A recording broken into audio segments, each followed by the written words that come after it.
Imagine for a second that you are scrolling through a glossy marketing campaign. Okay. It is for a global brand. It promises this exclusive, high-status lifestyle, and it pitches you a luxury product. But there is a massive catch. Right. The price of this product is your own life. Wow. Yeah, that sounds like the plot of a dystopian sci-fi novel. It really does. But what if I told you that this isn't fiction at all? This is the actual documented marketing strategy of modern terrorist networks. It is.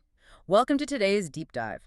Our mission today is to completely unpack the anatomy of modern terrorism. We are looking at exactly how these organizations operate, how they manipulate the media, and who actually signs up. And we have two incredibly detailed academic sources guiding us today, which is great. We do. The first is a deep dive into the sociological profile of terrorists by Fernando Reinares. Literally, why individuals join these groups. Yeah, and the second is this really fascinating look at the symbiotic relationship between global terrorism, Islam, and mass media. That one is written by Juan Ruiz Diaz-Carcatistelero. It is a phenomenal stack of research. It really is. I mean, these authors have done the heavy lifting of looking past the headlines to dissect the actual mechanics of terror organizations. Mhm. They treat these groups not as, incomprehensible monsters, but as highly organized social and political structures that operate on distinct, observable rules. Absolutely.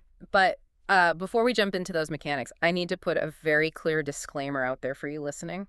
Good call. The sources we are exploring today deal with extremely charged political, religious, and social topics. We are going to be talking about ideologies spanning the far left, the far right, religious extremism, and nationalist movements. Yep. Our goal here is not to take side or endorse any of these viewpoints. We are strictly here to impartially report on the contents of this research. We are just conveying the ideas, statistics, and theories exactly as they are presented in the original source material. Right, just laying out the data. Exactly. Okay, let's unpack this.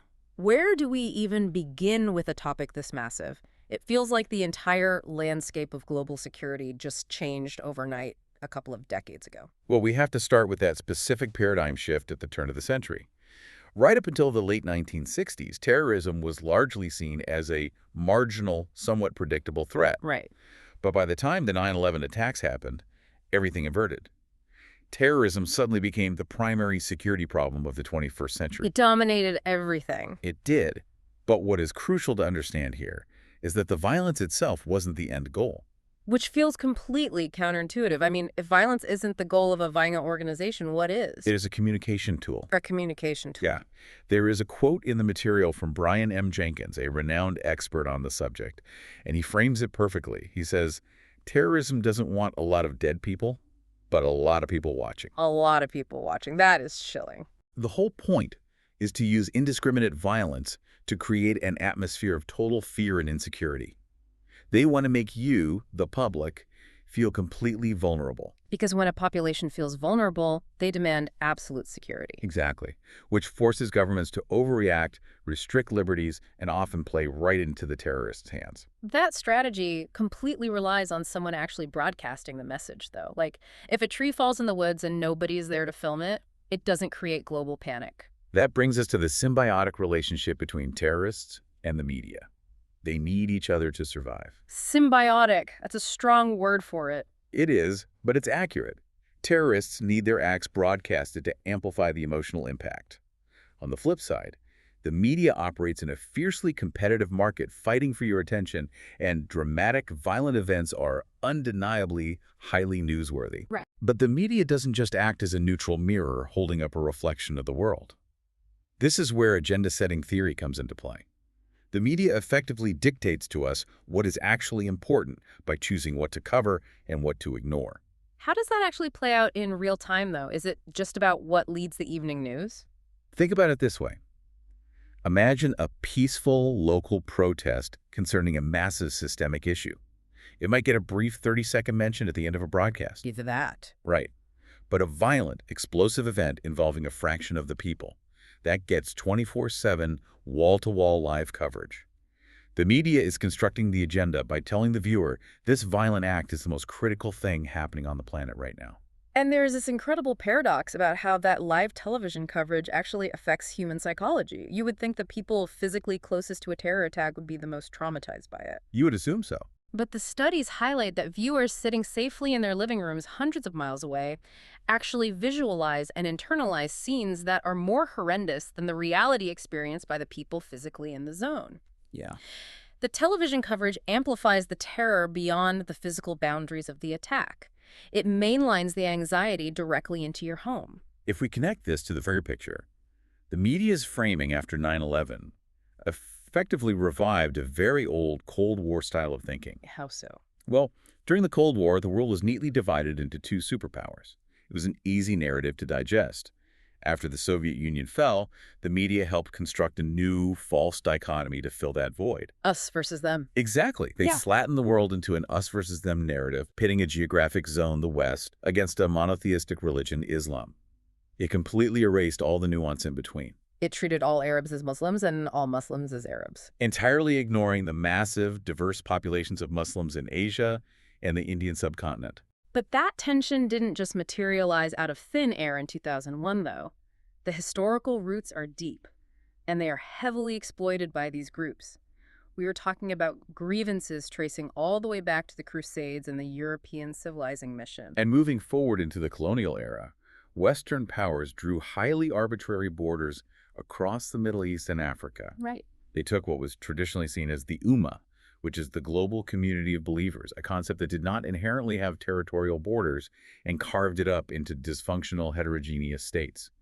The strategy was to keep these newly formed nations dependent and divided. Why do certain years in the mid-20th century keep popping up as tipping points for this modern wave of extremism then? What changed? Several massive geopolitical dominoes fell. First, you had the 1967 war with Israel. For the Arab world, the rapid defeat shattered the illusion of what the text calls false modernity. False modernity. Yeah, it was the crushing realization that the promised modernization, secular progress, and military strength of these new states simply wasn't happening.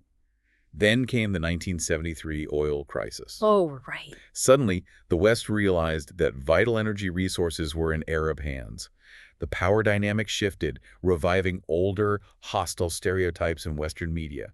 And finally, the 1979 Iranian Revolution. That was huge. Massive. This established a strictly anti-imperialist Islamic order that successfully overthrew Western influence, solidifying this image of an existential threat on the global stage.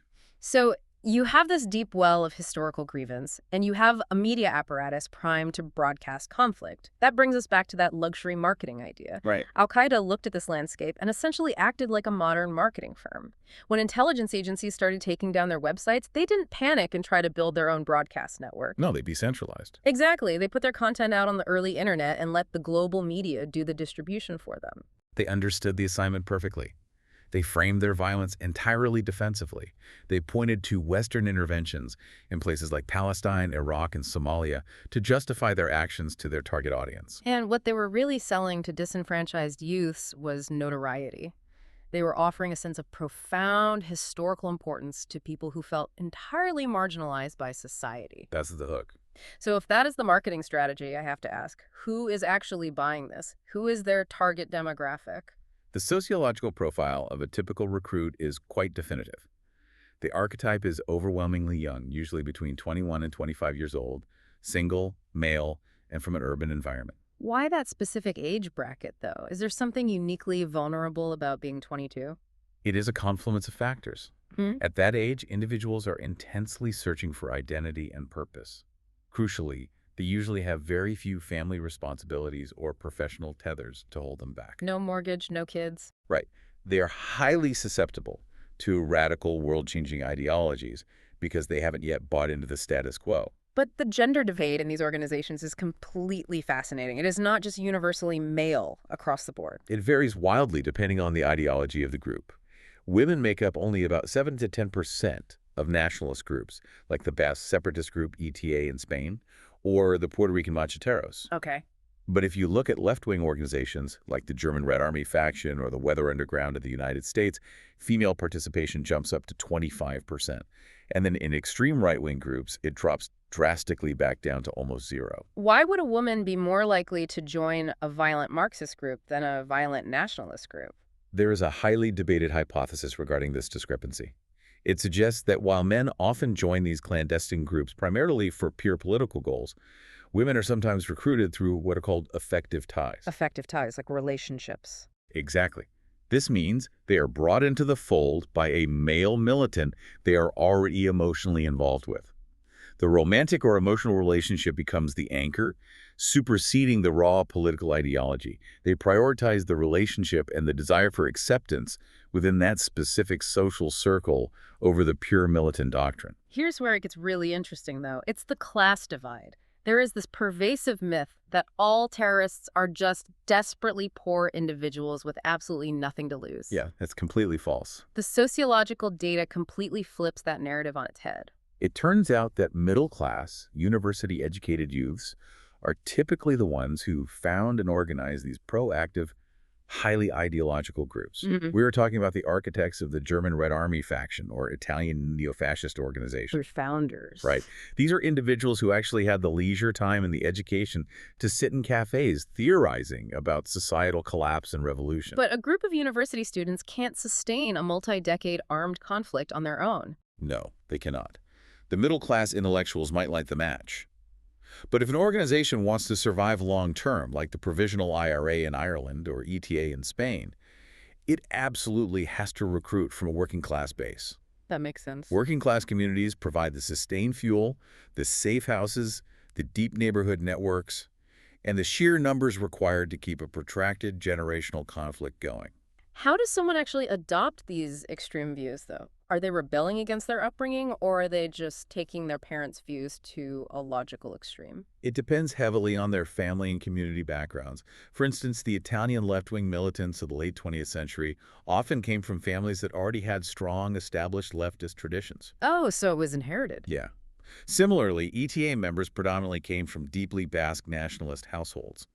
For them, joining the group was a continuation of their parents' core beliefs, just escalated to a violent extreme. But what about the ones who rebel? Well, look at the German leftists of the 1960s and 70s.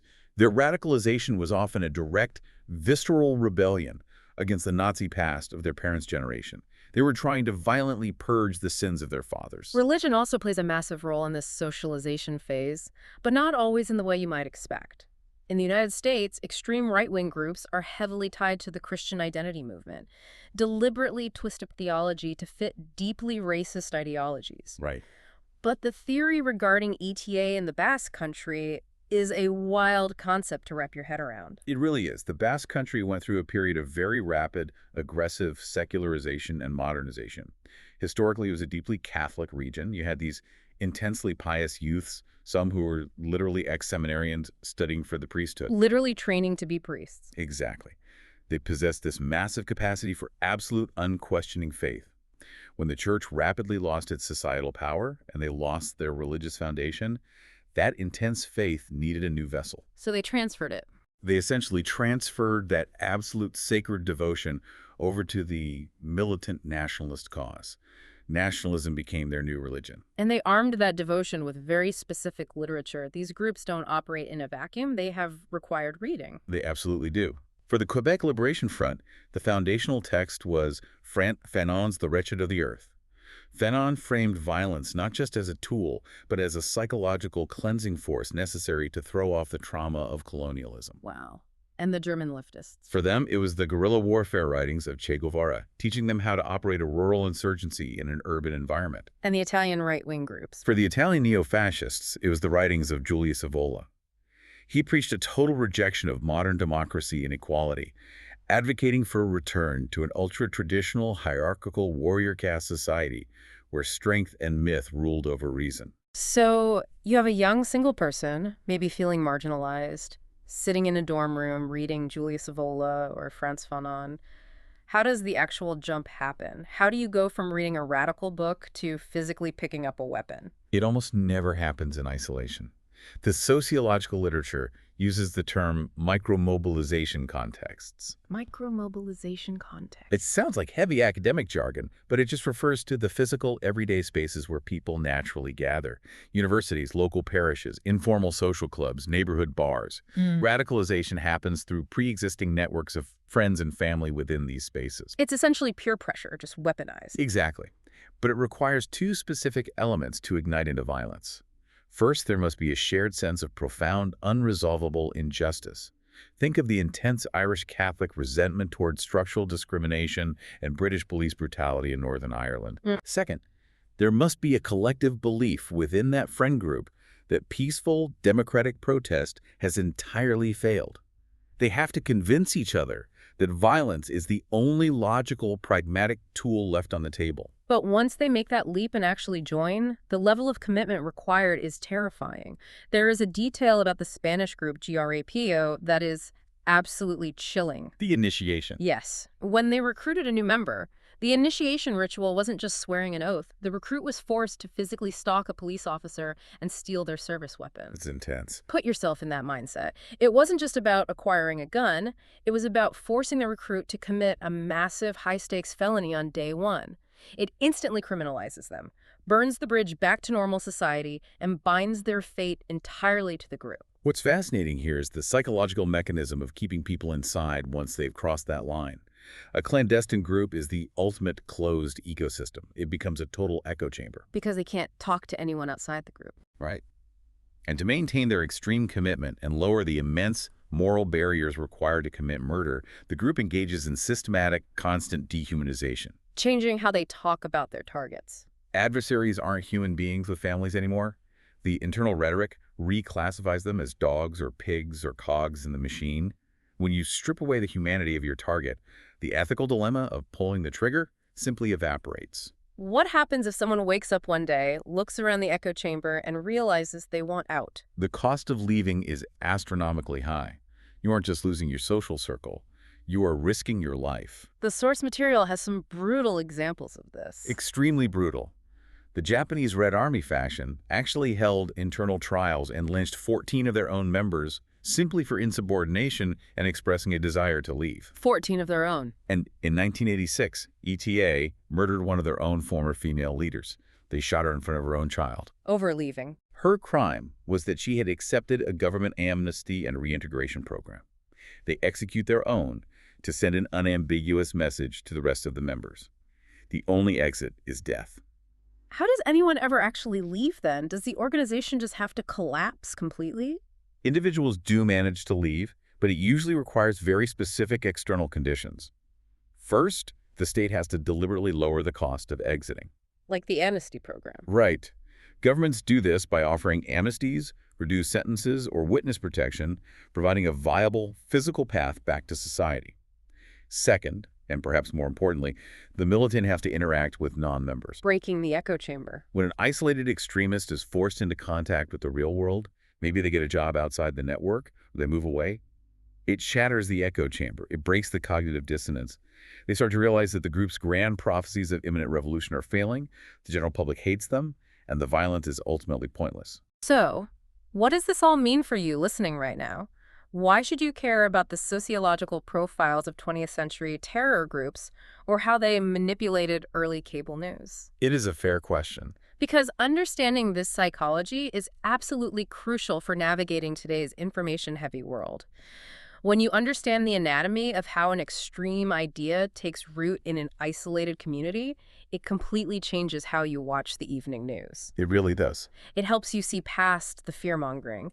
It trains you to recognize when an organization is using violence, not as a legitimate military tactic, but as a twisted PR campaign designed specifically to make you feel vulnerable and demand extreme solutions. This raises an important question, though, especially when we look at the landscape today.